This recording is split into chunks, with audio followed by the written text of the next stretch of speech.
Hello everyone, today's video is going to show you how to use Coordinate tool in SuperAPI. As mentioned in the previous chapter, most of the SuperAPI methods involve displaying spatial geolocation information when developers use SuperAPI.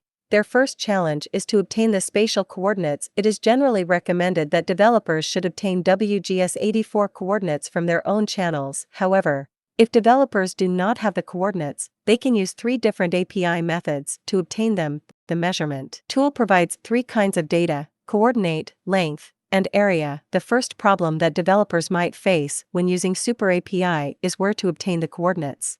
If developers or product users do not have coordinate data that corresponds to a particular scene, they can use the measurement tool to continuously click on the 3D scene and obtain the aforementioned data.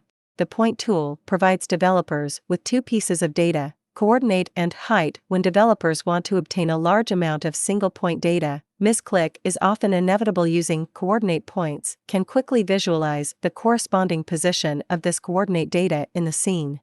Next, we will provide a practical demo of these API methods. First is the measurement tool. After successfully calling it, click on any point in the scene. The scene will respond and display a yellow icon at the corresponding position. If we click on the yellow icon again, the measurement is completed. After the measurement is completed, the web page will receive a callback, including coordinate, the coordinates of a single point; length, the length between the starting point coordinates and subsequent different points; area, if a closed geometric shape is formed, the corresponding area of the shape will be returned.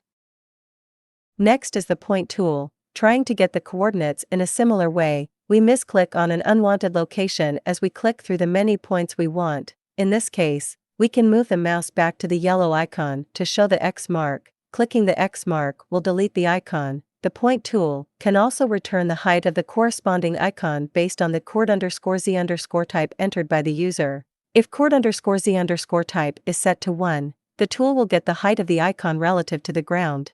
If coord_z_ type is set to 2, the tool will get the altitude of the icon. In the callback, coord_z represents the altitude of the point. If you want to delete a point in the tool, you can also use the API method to do so. Lastly, let us introduce coordinate point assistance. In actual projects, coordinates may come from multiple sources. Display these coordinates and compare them visually to find out which coordinates do not meet expectations. This way, we can modify the coordinates in the source data. That is all for this video. Please check other videos to learn more.